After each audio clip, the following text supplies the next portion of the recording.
Que Dieu te bénisse abondamment. Alléluia.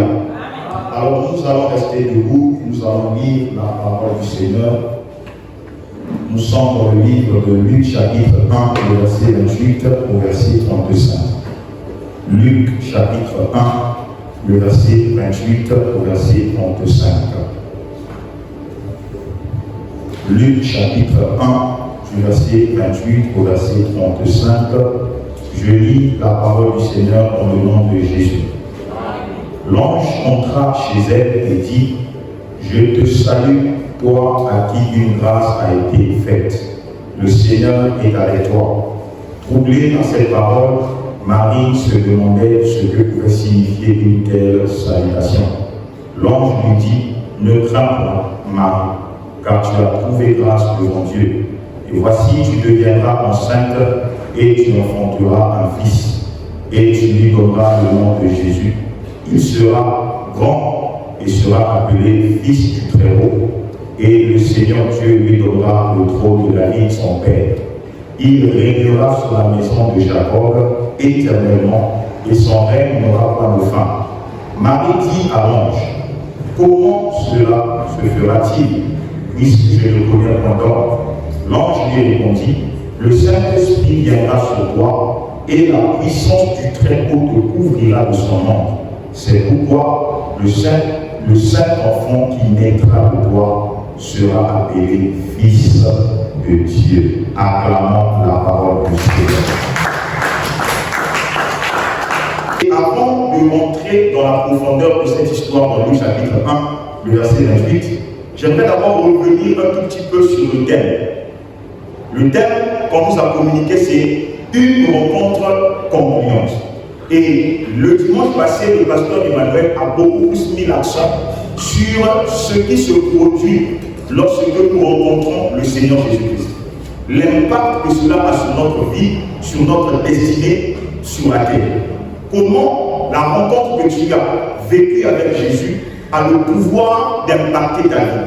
On a mis l'accent sur cette rencontre-là. Mais moi, aujourd'hui, j'aimerais aller un peu plus loin et dire ceci. Moi, personnellement, lorsque j'ai donné ma vie à Dieu, je n'ai pas eu une rencontre personnelle avec le Seigneur dès le début. Mais j'ai d'abord rencontré le Seigneur au travers des personnes que Dieu avait placées devant moi et autour de moi. Il y a, dans la souveraineté de Dieu, la manière dont Dieu va décider de comment tu vas le rencontrer. Il y a ceux qui vont rencontrer le Seigneur personnellement, c'est-à-dire que personne ne viendra annoncer la bonne nouvelle. Personne ne viendra lui dire de donner sa vie à Jésus. Ça sera une rencontre directe entre lui et la personne de Christ. Et il y a d'autres qui vont rencontrer le Seigneur par l'intermédiaire d'une personne ou de plusieurs personnes. Mais il y a un principe ou une loi qui est immuable, qui est universelle en ce qui concerne la rencontre avec Dieu. C'est que c'est celle-ci. Même quand tu as rencontré Dieu personnellement, par une expérience personnelle, sans que ce soit par le biais d'une autre personne, il y a un élément qui est fondamental. Dieu, lorsqu'il va décider de t'emmener vers les desseins qu'il a tracés pour toi, il va te faire rencontrer des personnes. Tu peux être Moïse, tu as rencontré Dieu à travers le buisson ardent, mais tu auras besoin de Aaron pour être dans l'interprète auprès de Pharaon.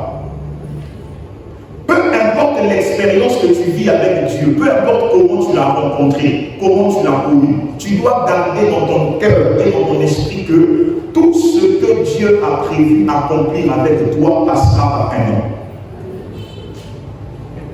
Tout ce que Dieu a prévu réaliser dans ta vie sur la terre passera par les hommes.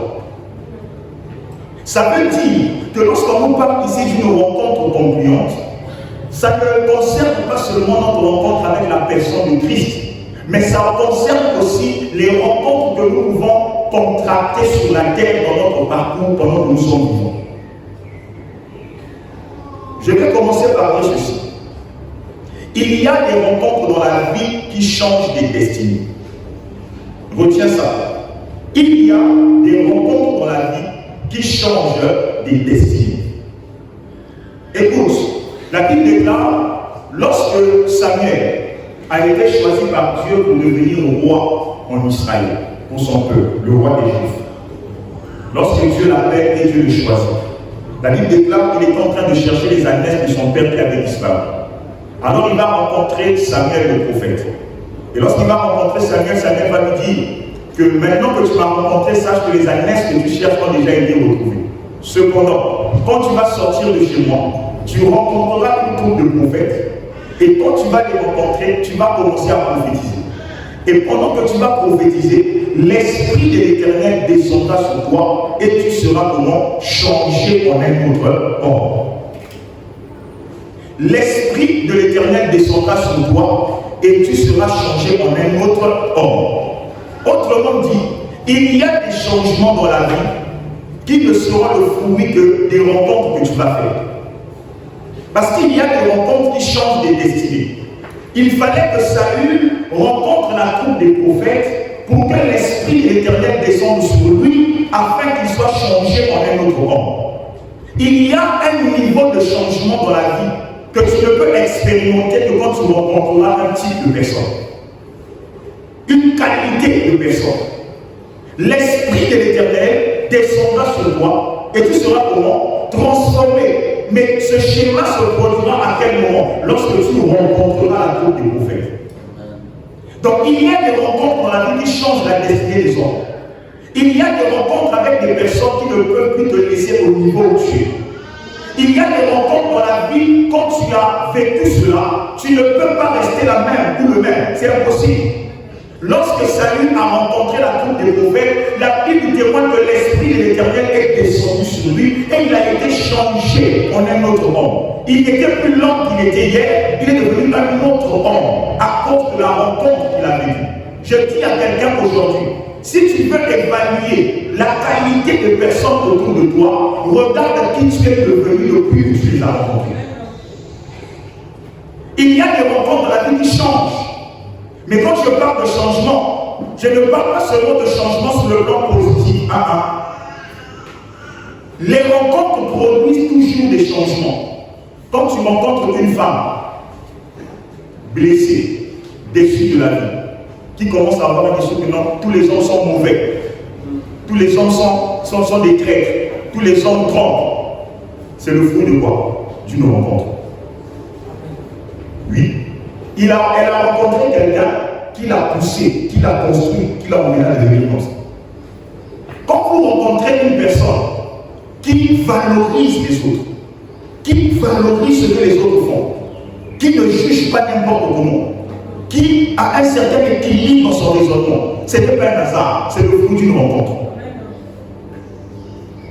Je suis venu simplement te dire ce matin que tu le veuilles ou pas, les rencontres que tu feras te changeront. Ça te changera en bien, mais ça te changera aussi en mal. Mais les rencontres ne produisent pas la neutralité, ça n'existe pas. Quand tu rencontres une personne, automatiquement quelque chose en toi va changer. Lorsque le serpent est rentré dans le jardin, la rencontre entre le serpent et elle a produit un changement.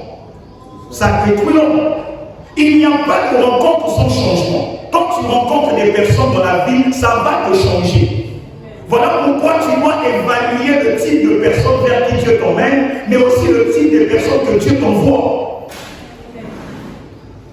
Donc moi la même, je ne sais pas si tu me comprends. Donc l'Esprit de l'Éternel descendra sur toi, Saül, lorsque tu rencontreras la troupe des prophètes. Il y a même une dimension spirituelle dans la vie que tu ne peux pas atteindre seul. Oui. Il y a dans ta vie à toi, même si Dieu t'a donné un talent, un potentiel, une capacité intérieure, mais pour que cette chose se manifeste, Dieu va te faire rencontrer quelqu'un. Ce que je te dis là, c'est trop fort.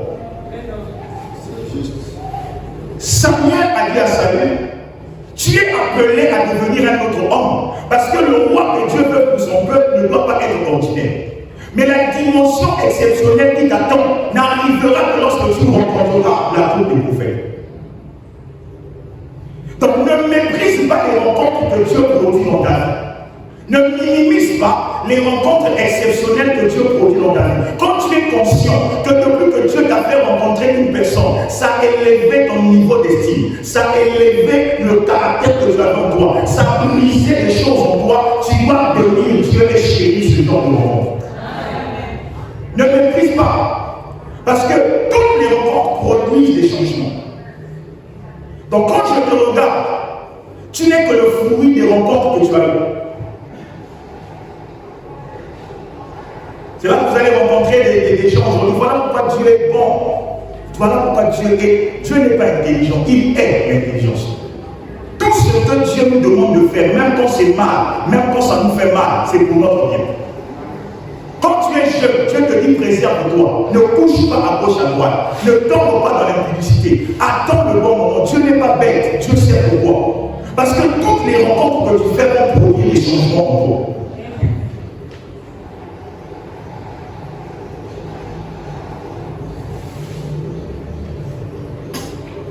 Jamais moi j'aime Jésus. La Bible nous témoigne dans le livre de Ruth, en nous parlant de Naomi. Lorsque Ruth a rencontré Naomi, Naomi n'avait pas l'apparence d'une femme à qui on peut s'attacher. Mais la rencontre entre Naomi et Ruth a produit quelque chose dans la vie de Ruth. Mais moi, j'ai toujours été étonné de me rendre compte que, attendez, essayons d'avoir une interprétation humaine, logique et rationnelle. Tu rencontres, je suis une femme, tu rencontres un homme, tu rencontres sa mère vit dans la précarité, la mère de cet homme vit dans la précarité. Tu rencontres cet homme, quelques années après, tu te rends compte que tu ne mets pas au monde. Parce que la Bible va te révéler plus tard que tu n'étais pas stérile. Ruth n'était pas stérile. Donc il se peut que la stérilité de Ruth ne venait pas d'elle. Parce qu'après elle va mettre au monde. Mais lorsqu'elle épouse l'enfant de Naomi, la Bible dit pendant plusieurs années, 10 ans, je crois que c'est 10 ans, elle et son mari n'avaient pas d'enfant. Et la Bible va plus loin. Quelques années après, le mari de Ruth va décéder, il va mourir. Elle avait 2 enfants, le premier meurt, le second meurt. Maintenant dites-moi, quand vous analysez cette histoire et l'état de cette famille, vous allez dire quoi? C'est quelle famille qui est maudite? La famille de Ruth ou la famille de Naomi? Le problème vient de quel côté? Non, répondez-moi. Soyez d'abord logique. Tout le monde a la spiritualité. Tout le monde a la moto. Nandenge na expliqué ce qui va le problème est à côté à Nani. Côté à Naomi. Alléluia. Amen. Le problème vient de Naomi. Donc, en réalité, puisque le problème vient du côté de Naomi, Ruth avait toutes les raisons de ne pas s'attacher à Naomi. Parce que toutes les années où elle est restée attachée à Naomi, elle a connu quoi? La mort de son mari, la stérilité, elle n'a pas connu des enfants. Donc, lorsque Orpa et Naomi voient Naomi quitter le pays de Moab pour retourner à Juda, normalement, dans la logique humaine, qui a raison entre Ruth et Orpa? Oh, mais répondez. Qui a raison? Orpa. Parce que Orpa ne fuit pas par hasard. Elle a fait une analyse. Elle a dit, oh, moi j'ai épousé le fils de cette femme. On n'a pas eu des enfants pendant 10 ans. Ensuite, il est mort. Aujourd'hui, je suis veuve. Ça veut dire que le problème ne vient pas de moi. Le problème vient de cette femme. Alors pourquoi je vais m'accrocher à elle avec tout le négatif que j'ai vécu en restant accroché à sa famille? Non, non, non. Je préfère Amen. Mais Ruth, malgré tout l'ensemble des événements négatifs qu'elle a vécu aux côtés de Naomi, lorsqu'elle a fait l'analyse, elle a dit non, c'est vrai que j'ai perdu un mari, c'est vrai que je n'ai pas eu d'enfant, mais je vois dans cette femme quelque chose que je n'ai jamais vu dans aucune femme. Donc même si les réalités me donnent raison de me détacher, mais il y a une autre vérité que la réalité ne me dit pas, qui m'oblige à m'attacher à elle. Et la Bible nous révèle qu'elle va avoir raison. Parce que plus tard, qu'est-ce qui va se passer? La Bible nous révèle que Ruth, qui était moabite, va entrer dans la lignée de la royauté. Pourquoi? Parce qu'elle avait compris le mystère derrière certaines rencontres. Il y a des rencontres qui changent des vies. Il y a des rencontres qui impactent la destinée de quelqu'un. Et j'aimerais que tu saches ceci. C'est possible de servir Dieu sans jamais l'avoir rencontré. Je répète, c'est possible de servir Dieu sans jamais l'avoir rencontré. C'est possible de prier pendant des années, 5 ans, 10 ans, 15 ans. Tu es en train de servir Dieu dans un département. Tu es en train de faire un service particulier, mais tu n'as jamais réellement rencontré le Seigneur. Alléluia.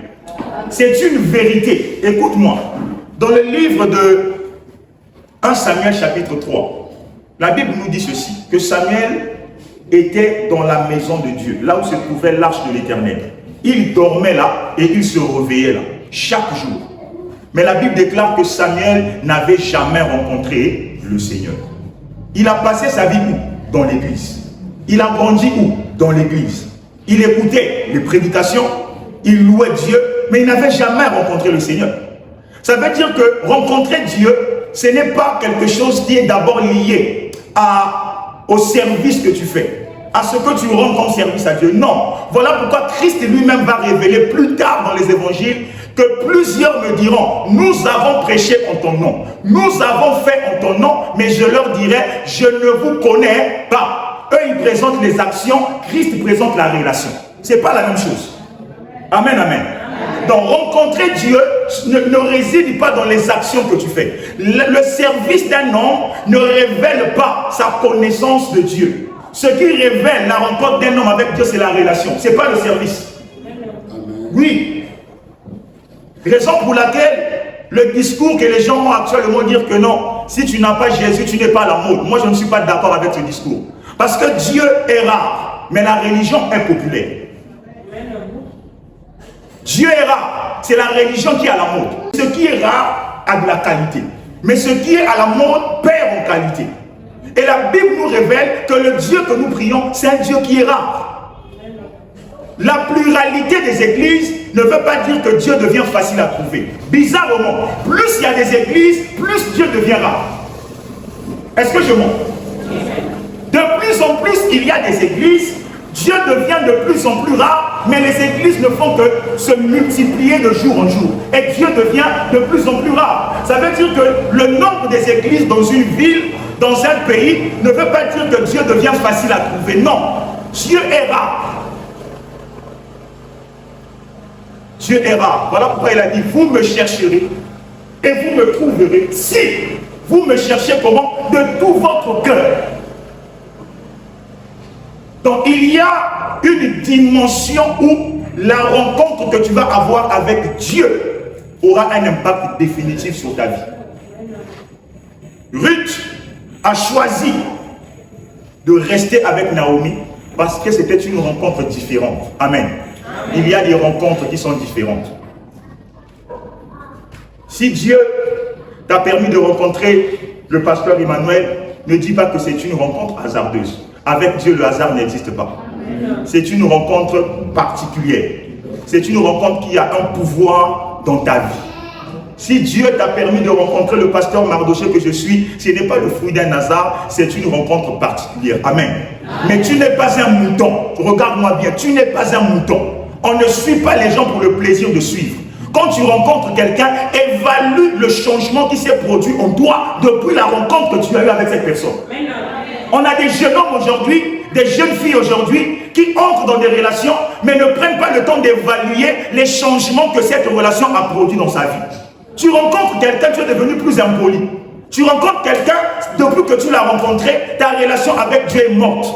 Tu ne pries plus. À la maison, tu ne fais que dormir. Mais toi, tu dis que non, c'est l'homme de ma vie. Non, c'est l'homme qui est venu te tuer. Évaluez les changements que les rencontres ont produits dans votre vie. Depuis que tu as eu la rencontre avec le pasteur Mardoché, avec le pasteur Emmanuel, quel changement cela t'a apporté? Là où il n'y a pas de changement, il faut fuir. Parce que Dieu ne peut pas rencontrer un homme et cet homme reste le même. Il y a un musicien qui a chanté « Je n'ai jamais vu un homme qui passe près de la croix et rester le même. » Quelque chose doit se passer dans son cœur. Tu ne peux pas rencontrer quelqu'un, rien ne se passe dans ta vie, dans ton cœur, et tu es toujours là. Non! Là où il n'y a pas de changement positif, c'est un signal. Tu n'es pas à ta place.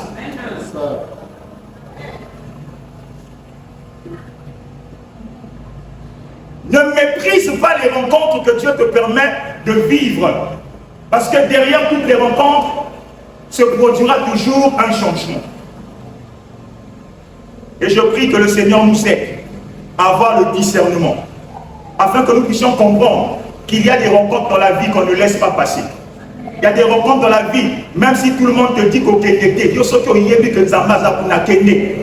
Bartimée, tout le monde l'avait dit, tu n'as pas besoin de rencontrer le maître, mais Bartimée a dit, je n'ai pas besoin que quelqu'un puisse me convaincre, je sais qui est cet homme, il est le fils de David.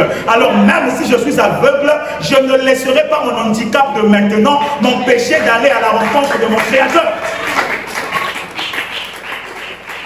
Vous savez, il y a quelque chose de très étrange dans les rencontres que Dieu permet. C'est que quand Dieu initie une rencontre divine pour ta destinée, la première chose qui va se manifester, c'est l'opposition. Le plus souvent, dans les rencontres qui sont censées t'emmener loin, la première chose que tu vas vivre, c'est d'abord l'opposition. Mais les rencontres qui viennent du diable et de l'ennemi viennent d'abord pour t'encourager. Les gens vont te pousser, les gens ne vont pas te montrer le négatif. Tout le monde va t'acclamer, va te dire oui, continue. Mais à la fin, quand tu vas pleurer, ceux qui t'ont acclamé seront les premiers à te critiquer. Donc parfois, il faut bénir Dieu lorsque tu te retrouves à rencontrer des personnes, mais que beaucoup s'opposent à cette rencontre. Parfois, c'est un signe que tu es un Bartimée qui affronte la foule pour aller à la rencontre de Jésus. Il y a des rencontres qui bénissent. Il y a des rencontres qui guérissent. Si Bartimée ne rencontre pas Jésus, il reste aveugle. Si Bartimée ne rencontre pas Jésus, il reste aveugle. Dans ta vie, il y a des gens que tu es appelé à rencontrer. Si tu ne les rencontres pas, ton état restera le même. Il y a des gens, pour que ta situation sociale change, il faut écouter un amour. Ceux qui écoutent un amour, tu vas jeûner, tu vas prier, tu vas tomber par terre, tu vas te verser de l'huile, de l'eau. Rien ne va changer parce que le changement viendra par la rencontre. Voilà pourquoi la première des rencontres que tu dois prioriser dans ta vie, ce sont des rencontres quotidiennes avec la personne du Saint-Esprit. Rencontre-le le matin, rencontre-le le soir, rencontre-le le matin, rencontre-le le soir. À chaque rencontre produit un changement. Plus tu vas rencontrer le Saint-Esprit, plus vos rencontres vont briser les choses en toi. Et façonner en toi quelqu'un d'autre. Quand vous voyez un chrétien qui prie depuis des années à changer à pâté, à un caractère wana, comportement wana, il ne faut pas beaucoup réfléchir. C'est quelqu'un qui n'a pas de rencontres quotidiennes avec le Saint-Esprit. Oui, oui, donne-moi la main. Je n'ai pas besoin d'être prophète. Quelqu'un qui n'a pas de rencontre perpétuelle avec le Saint-Esprit ne changera pas. Quelqu'un qui ne rencontre pas tout le temps le Saint-Esprit n'abandonnera pas ce péché-là. Mais lorsque tu le rencontres le matin avant de sortir, tu le rencontres le soir avant de dormir, je t'assure bien aimé, quel que soit le niveau de ton oppression, il y a un changement qui va arriver. Parce que le Saint-Esprit produit des changements. Donc ne méprisons pas ces choses. Ce sont des mystères spirituels, mais qui ont une grande portée dans la vie d'un homme. Alléluia. Je vais finir par ceci.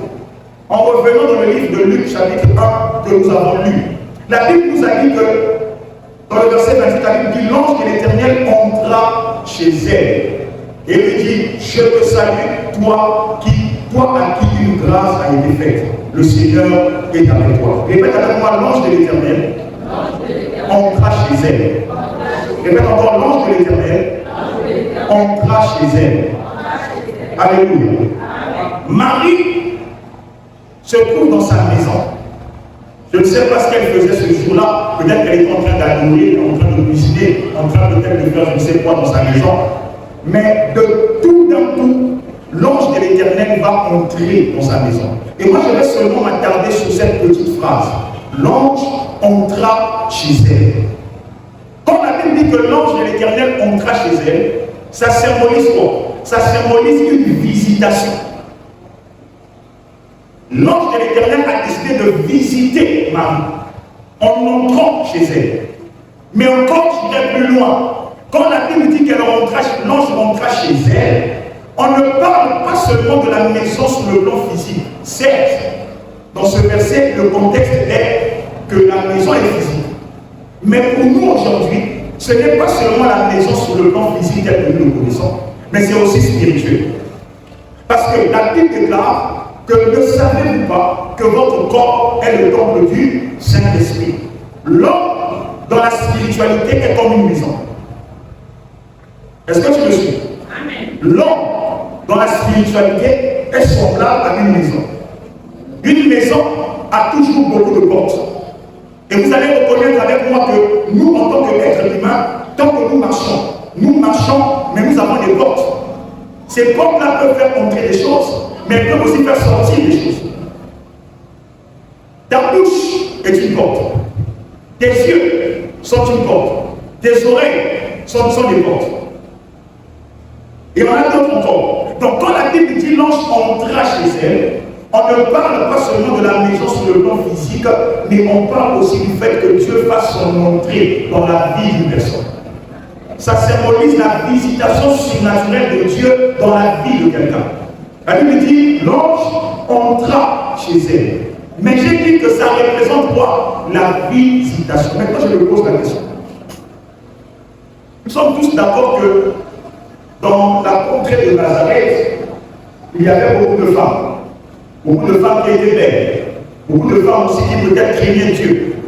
Et je pense même aussi que Marie n'était pas la seule femme vierge dans cette contrée. Pourquoi? Parce que déjà, quand on étudie la Bible, l'histoire, on se rend compte que les Juifs étaient très stricts en ce qui concerne le respect de la loi. Donc quand un Juif avait une fille, il s'arrangeait à ce que cette fille-là entre dans le mariage avec une vierge. Amen. Ça veut dire que, assurément, Marie n'était pas la seule femme vierge dans cette contrée. Mais la Bible dit que quand Dieu va décider d'appliquer son plan de rédemption pour l'humanité, la personne qu'il va choisir de visiter, ça sera la personne de Marie. Et l'ange de l'Éternel va entrer dans sa maison. Je vais commencer par dire ceci. L'initiative n'est pas venue de Marie, mais l'initiative est venue de Dieu. Marie n'a pas cherché la visitation. C'est Dieu qui a décidé de la visiter.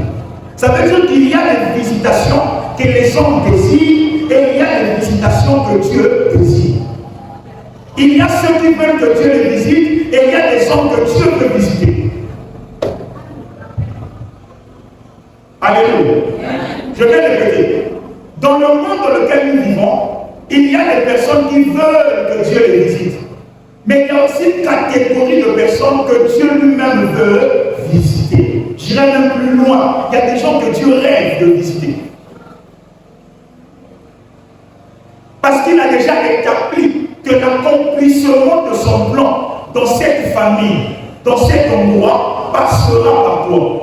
Tu n'as pas mérité cette visitation, mais c'est le fruit d'une grâce particulière qui t'a été faite, pas parce que tu es meilleur que les autres, mais parce que le ciel t'a choisi tel que Dieu. Dis avec moi, j'aime Jésus.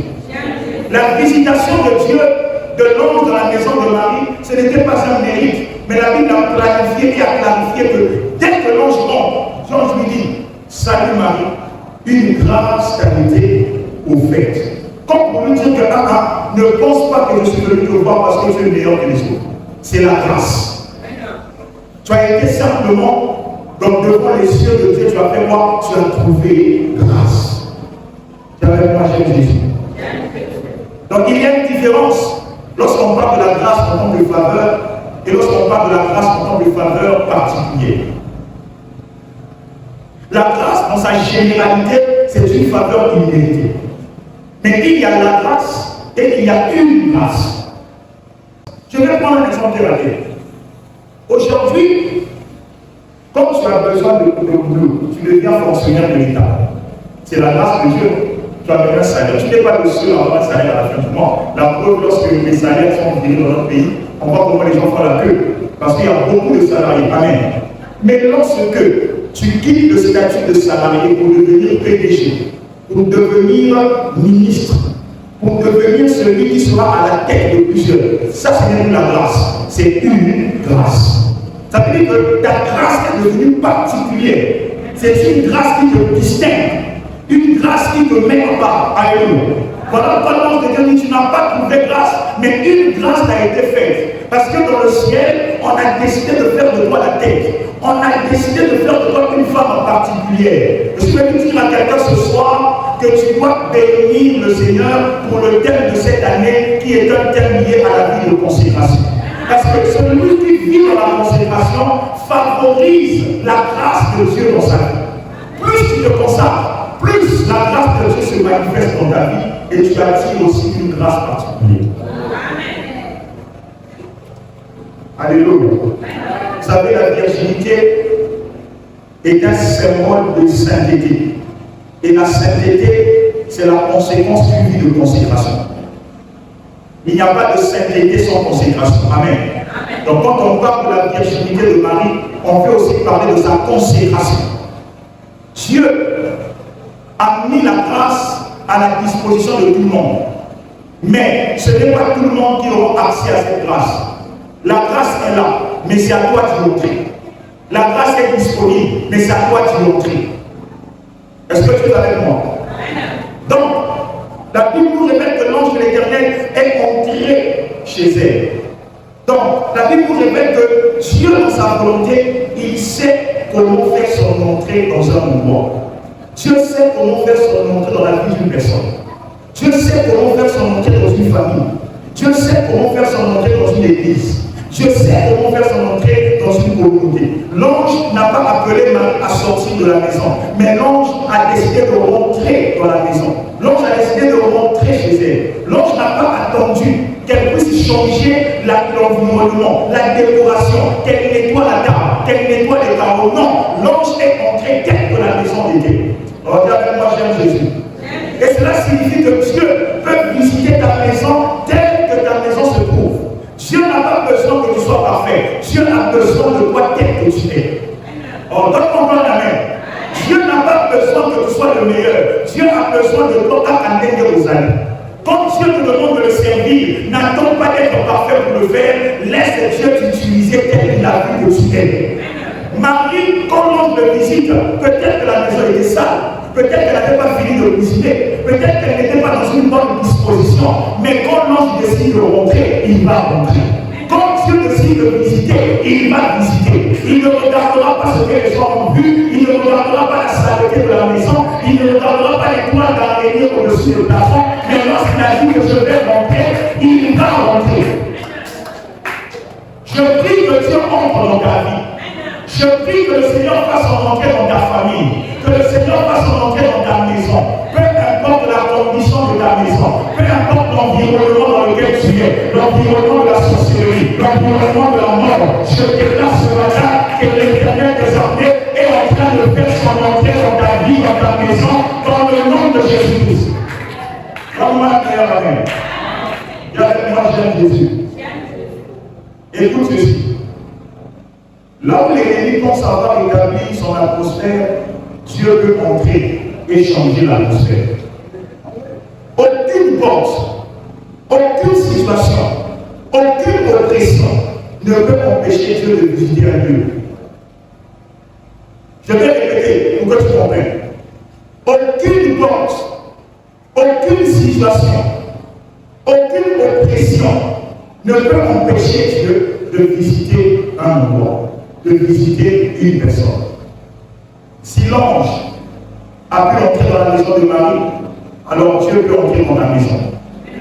Même si l'ambiance est pesante, Dieu peut entrer dans ta maison. Même si les relations sont brisées, Dieu peut entrer dans ta vie. Même si les paroles des hommes sont brisées, Dieu peut faire son entrée dans ta vie. Même si les nuits sont devenues agitées, je t'annonce que Dieu peut entrer dans ta vie. On dit avec moi, cher Jésus. Dieu n'est pas bloqué ou limité par l'environnement dans lequel nous vivons.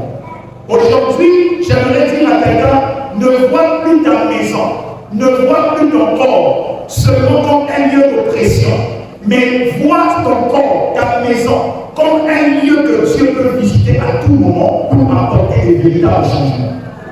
Alléluia. Je vais te dire encore ce matin que lorsque Dieu fait son entrée dans un endroit, dans une vie, dans une maison, la situation de cet endroit ne peut plus rester la même. Lorsque Dieu est rentré dans la vie de Marie, Marie est devenue une référence pour plusieurs générations jusqu'à aujourd'hui. Dieu ne peut pas entrer dans ta vie et ta vie reste la même. Dieu ne peut pas rentrer dans ton problème et ton problème ne change pas. Dieu ne peut pas faire son entrée dans ton travail, dans ton commerce, dans ton foyer et tout reste fidèle. Quelque chose doit se passer quand l'Éternel a visité. Je vais répéter ça. Quelque chose doit se passer quand l'Éternel a visité.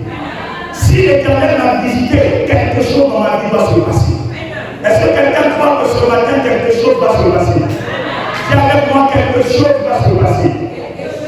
Ta manière de le dire ne me convainc pas. Dis encore, quelque chose va se passer.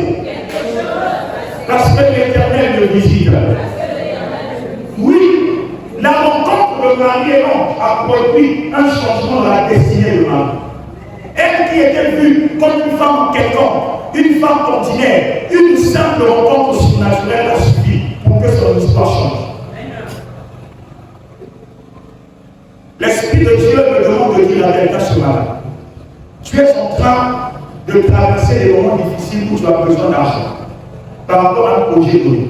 Le Saint-Esprit me demande de dire à une personne ce soir, si tu entres en prière, le ciel va produire une rencontre qui va t'ouvrir les portes. Le ciel est en train de préparer une rencontre surnaturelle dans la vie de quelqu'un. Il y a une rencontre que tu vas faire, ça va te choquer. Ça va te dépasser. Parce que l'Éternel va faire des choses pour toi que tu n'imagines même pas. Ça n'a rien à voir avec ce que tu as fait comme travail. Qu'est-ce que Marie a fait pour que l'ange la visite? Quel jeune Marie a fait pour que l'ange la visite? Quelle intercession Marie a fait pour que l'ange la visite? Non, c'était la grâce de Dieu. L'Éternel l'avait localisé. L'Éternel l'avait choisi. Je dis que toi aussi, mon bien-aimé, sache que l'Éternel t'a choisi. Sache que l'Éternel t'a localisé. Sache qu'il y a des rencontres qui ne peuvent que être concluantes parce que ce ne sont pas des rencontres ordinaires, mais ce sont des rencontres surnaturelles. My God. Vous savez, il y a des rencontres que Dieu produit. Quand tu les vis sur place, tu ne verras pas le changement à l'instant T. Le changement va arriver après. Écoute, quand Joseph a rencontré les chansons, au départ, c'est les chansons qui croyaient qu'il avait la chance de rencontrer Joseph. Parce qu'à cet instant-là, c'est lui qui avait besoin de Joseph. Donc pour les chansons, c'était une grâce de rencontrer Joseph. Parce qu'il avait reçu le témoignage de Joseph à la grâce d'interpréter les songes. Dans la prison, il a cherché Joseph. Dans la rencontre entre les chansons et Joseph, c'est les chansons qui a la grâce qui se trouve chanceux de rencontrer Joseph. Mais dans le plan de Dieu, la personne qui était chanceuse ce jour-là, c'était Joseph. Ce n'était pas les chansons, c'était Joseph. Mais Joseph ne savait pas qu'il venait de rencontrer j'aime Jésus. Il y a des rencontres comme Dieu les permet. Au début, tu ne verras pas le surnaturel, tu ne verras pas le changement à l'immédiat. Mais le ciel a déjà programmé dans sa souveraineté que cette rencontre-là va produire le changement qui va t'emmener à un autre niveau de ta vie. Joseph rencontre les chansons, il interprète le rêve des chansons, les chansons sortent de prison. Joseph est resté. Donc je vais essayer de te dire une chose aujourd'hui. Ce n'est pas parce qu'aujourd'hui les gens ont besoin de toi que toi tu n'auras pas besoin des autres de l'autre. Vous voyez que le monde tourne là, autour du soleil, ok? Donc le monde tourne. Aujourd'hui c'est ton tour, demain ça sera le tour des autres. Ne méprise pas les personnes que Dieu place devant toi dans la vie. Ne regarde pas les gens moins que rien. Il faut faire attention. Même quand des petites personnes sans valeur à tes yeux viennent vers toi, tu ne sais pas pourquoi Dieu les a emmenés vers toi. Il y a des gens, quand tu vas les rencontrer, c'est comme les chansons dans la prison. Au lieu d'y passer n'a été. Au lieu de la relation n'a été. Au lieu de ici, quand à ma côté à propos du Seigneur. Lorsque les chansons voit que Pharaon a fait le rêve. Les chansons viennent à l'oreille de Pharaon qui dit: je connais un jeune homme dans la prison qui a la capacité d'interpréter les rêves. Et Pharaon va dire: prenez ce jeune homme et emmenez-le-moi. Qui a aidé l'autre? Les chansons. Tu dois avoir la révélation de certaines rencontres. Ne méprise pas les rencontres que Dieu initie dans ta vie. Mais toi, ta part, c'est évaluer. Tu dois évaluer. Depuis que j'ai rencontré cette personne, j'ai changé en bien ou en mal. Depuis que Dieu m'a permis de rencontrer cette femme, qu'est-ce qui a changé en bien pour moi? Depuis que j'ai rencontré cet homme, qu'est-ce qui a changé en bien pour moi? Je suis devenu meilleur ou pire? C'est l'évaluation que tu feras de toi-même par rapport à la rencontre qui te permettra de savoir si c'est une rencontre favorable ou si c'est une rencontre non concluante. Acclamons la parole de Dieu.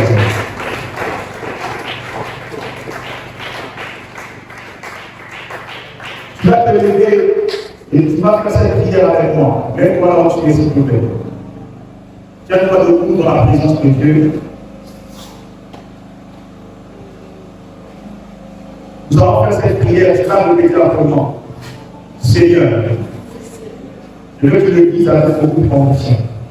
Seigneur, entre dans ma maison. Dis encore: Seigneur, entre dans ma maison.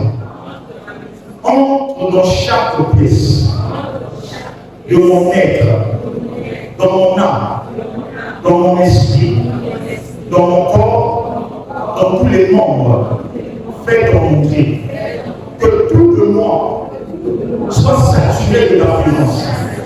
Je désire aujourd'hui que tu fasses montrer dans ma vie. De la même manière que tu es rentré dans la maison de Marie. Entre dans ma maison. Entre dans les domaines de ma vie. Là où je ne t'ai pas invité. Entre et impose-toi. Ta manière de le dire ne me convient pas. Là où je n'étais pas invité.